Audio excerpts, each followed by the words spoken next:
தற்போதைய செய்தியை பார்த்து வருகிறோம். 100 நாள் வேலை திட்டத்தில் முறைகேடு தொடர்பாக இருவர் சஸ்பெண்ட் செய்யப்பட்டிருக்கின்றனர்.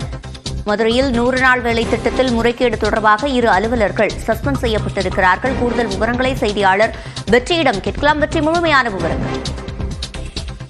சிவரஞ்சனி, மதுரை வாடிப்பட்டி அருகே இருக்கக்கூடிய ஆண்டிப்பட்டி கிராம பஞ்சாயத்து, வாடிப்பட்டி பஞ்சாயத்துக்குட்பட்ட, வாடிப்பட்டி யூனியனுக்கு உட்பட்ட பல்வேறு பஞ்சாயத்துகளில் 100 நாள் வேலை திட்டத்தில் மோசடி நடைபெறுவதாக அந்த வாடிப்பட்டி பகுதியைச் சேர்ந்த ஞானசேகரன் என்ற ஒரு சமூக ஆர்வலர் சில மாதங்களுக்கு முன்பாக மாவட்ட ஆட்சியரிடம் ஒரு புகார் மனுவை கொடுத்திருந்தார். அதாவது கிட்டத்தட்ட ஆள் மாறாட்டம் செய்து பணிக்கு வராதவர்களுடைய புகைப்படங்களை பிரிண்ட் எடுத்து வைத்துக் கொண்டு அதை தேவைப்படும் போது அந்த NMS அப்ளிகேஷன்ல பதிவேற்றம் செய்து அவர்கள் பணிக்கு வந்ததாக கணக்கு காண்பித்து இப்படி பல லட்சம் ரூபாய் வரைக்கும் மோசடி நடைபெற்றதாக புகார் எழுந்தது. அதை தொடர்ந்து விசாரணை நடத்துவதற்கு ஆட்சியர் உத்தரவிட்டார். அதன் அடிப்படையில் மாவட்ட ஊரக வளர்ச்சி முகமை அதிகாரிகள் விசாரணை நடத்தியிருந்தார்கள். அந்த விசாரணையில் இந்த குற்றம் என்பது நிரூபிக்கப்பட்டிருக்கிறது, இந்த முறைகேடு நடந்தது என்பது கண்டுபிடிக்கப்பட்டிருக்கிறது, உறுதி செய்யப்பட்டிருக்கு. அதன் அடிப்படையில் அந்த பணித்தள பொறுப்பாளர் நியமன பொறுப்பாளர் அவர் அந்த பணியாளர்களுக்குள்ளேயே இருக்கக்கூடிய ஒருவர், அவருடைய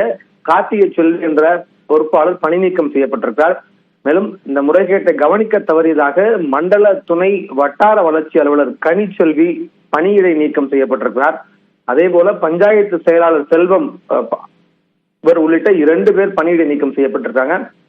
மேலும் வட்டார வளர்ச்சி அலுவலர் கிருஷ்ணவேணி, உதவி மேற்பார்வையாளர் ஏஇ மருதம் ஆகிய 2 மீது ஒழுங்கு நடவடிக்கை எடுக்கப்பட்டிருக்கு. 17B படி ஆக்ஷன் எடுக்கப்பட்டிருக்கு. இந்த விசாரணை என்பது முதல் கட்ட விசாரணையில தான் இந்த விவரங்கள்லாம் உறுதி செய்யப்பட்டு இவங்க மேலெல்லாம் குற்றச்சாட்டு உறுதி செய்யப்பட்டு நடவடிக்கை எடுக்கப்பட்டிருக்குது.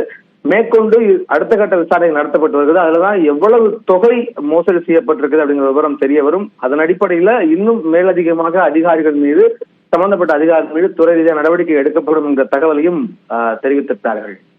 சிவரஞ்சனி,